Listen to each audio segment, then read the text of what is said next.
And welcome back to Jack Talk. I'm your co-host, Savannah Fields, and I'm joined today by Dr. Alan Larson, professor for the SFA Rehabilitation Career Planning Lab. How are you today, Dr. Larson? I'm good, thanks. Well, can you tell us a little bit about yourself? I'm a professor in rehabilitation counseling and rehabilitation services. I've been here 8 years. In our program, we have graduate and undergraduate classes, and we're also dealing with disability issues both here at SFA and in the community. And what specifically does your job title entail? I teach, right now I teach, well, I'm kind of in between jobs. I've been doing undergraduate rehabilitation services, and I'm in the process of transitioning to graduate, coordinating our graduate program. So it'll be teaching 3 graduate classes, then I administer a grant, a federal grant, and recruitment of new students and a variety of things like that. Ooh, okay, that sounds interesting. Now, the Disability Parade, how exactly did you get involved with the Disability Parade? The Disability Pride Parade started in Chicago about 11 years ago.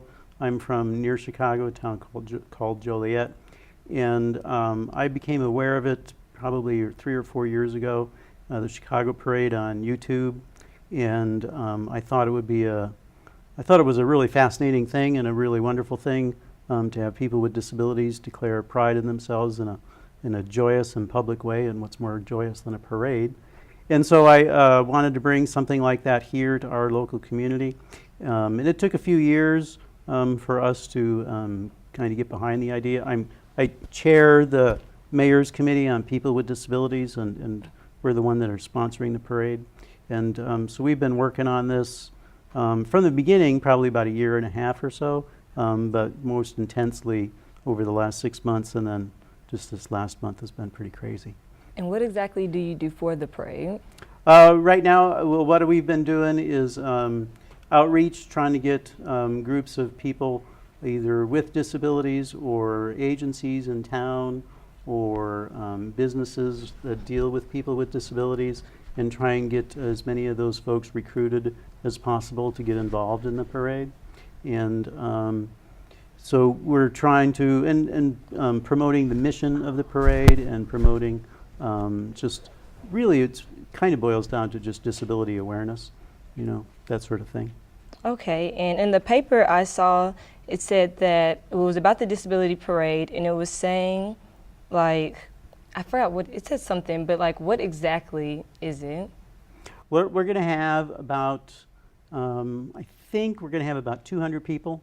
We've got some floats, we've got some trucks, we've got people that are going to be driving cars, and we've got, I think my last count is 15 different groups of people in the parade, and we start off at 2, and we're just going to march through right downtown, down Main Street. We're going to line up on East Hospital and go to Pecan, then march down Main Street and then down Mound, and so it's about a half a mile, maybe a little bit less, and it'll just be either people with disabilities or people that work with people with disabilities or people that support people with disabilities, and everybody will be showing their pride in people with disabilities, that it's okay to be disabled. And how does one sign up for the Disability Pride Parade? Well, at this point, it's a little late to sign up for the parade. I was working on the lineup this morning, but we have a website that's nacdisabilitypride.org, and that's the website that we use with the Mayor's Committee on People with Disabilities. And there's registration forms on there. People can come on the day of the parade at this point, but we want folks that have some connection with disability. And how can people volunteer if they want to? What we've been using for volunteers is we've got, you know, obviously the Mayor's Committee is going to be there to help out, and then I've got a class. I teach rehabilitation of the severely disabled. I have a number of those students are volunteering and helping out, and then Dr. Miranda Terry, she teaches another class on disability in another department. I can't remember the title or the number at the moment, and her class is also volunteering.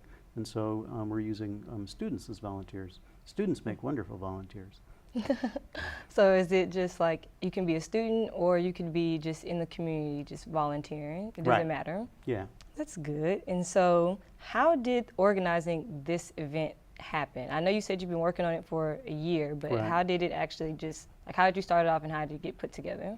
Well, we tried to, we kind of assessed where we were.